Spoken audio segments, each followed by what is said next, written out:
To award Brett Sherman, member of the United States House of Representatives, Mkhitar Gosh Medal for significant contribution to the strengthening and developing of Armenian-American friendly relations, as well as the international recognition of the Armenian Genocide.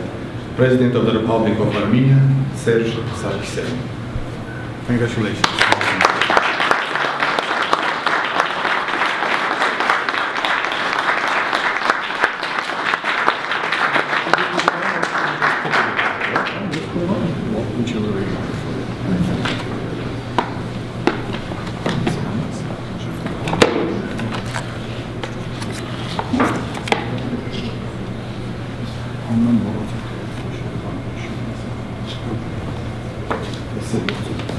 Got it? There we go.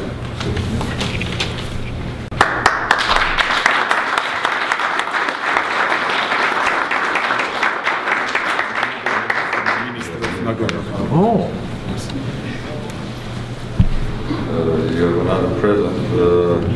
Maybe it will be a little bit surprised. It's a small medal dedicated to the anniversary of Nagorno Karabakh independence. Thank you very much.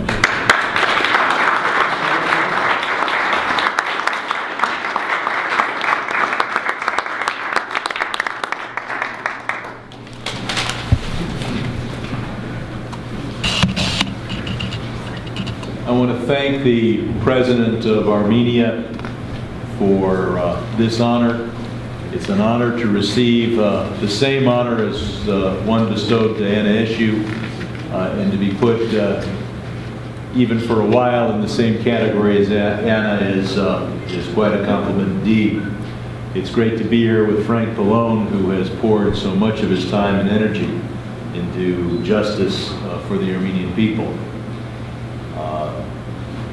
Ambassador, thank you for awarding this medal. For those of you who haven't heard me speak, I'm Brad Sherman from California's best named city, Sherman Oaks.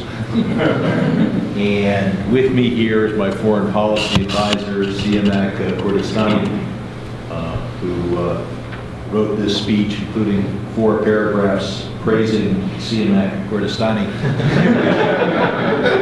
which paragraphs I will omit.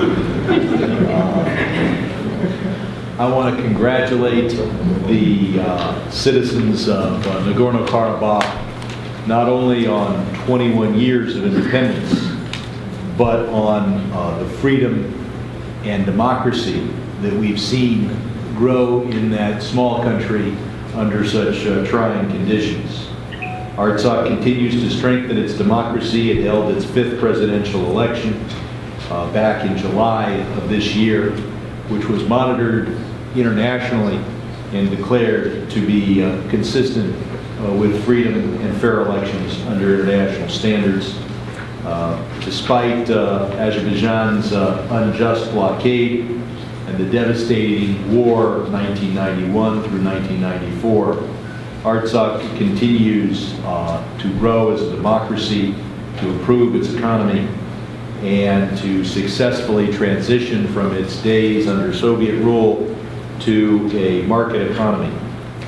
I was the first in Congress to propose an amendment calling for direct aid to the people of Nagorno Karabakh.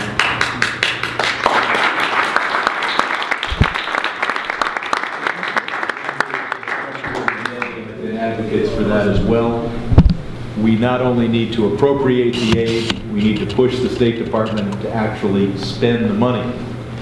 And when some in the State Department say, well, giving aid to the people of Artsakh might be interpreted as a U.S. recognition of the independence of Nagorno Karabakh, I say, that's just an additional reason to do it.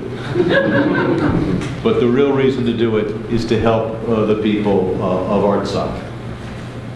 Speaking of those people, to think that they would alone among the nations of the world be cut off from having their own airport by the aggressive threats of Azerbaijan is simply outrageous.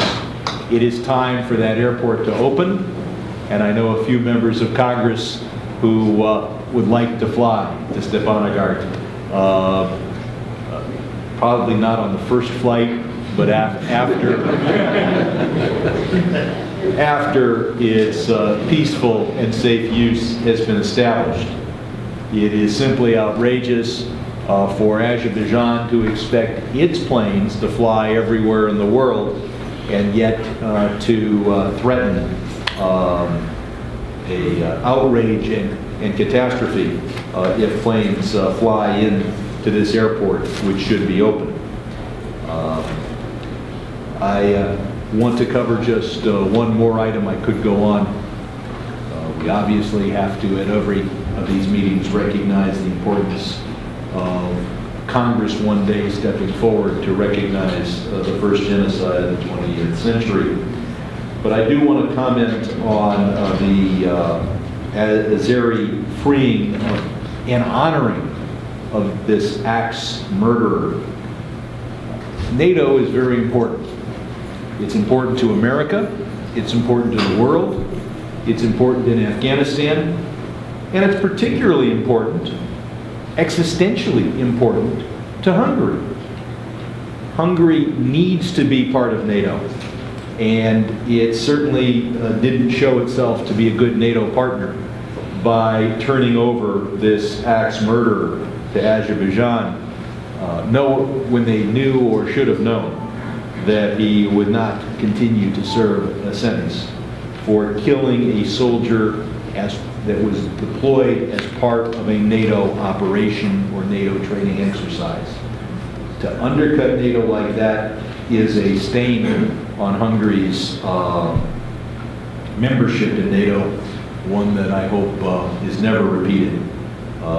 And of course, for Azerbaijan to promise the Hungarians that they would keep this axe murderer in prison, but instead give him the hero's welcome, unfortunately, doesn't surprise those of us who are familiar with the Baku regime. I look forward to someday there being genuine democracy in Azerbaijan, and I'm sure that when there is a government in Azerbaijan dedicated to economic progress and freedom and taking care of the Azeri people, that government will not find it necessary to try to secure some sort of popularity by declaring that it wants to wage war on the people of Artsakh. So we have a lot of things to try to accomplish in the Caucasus, and I look forward to working with all of you to do that. Thank you very much.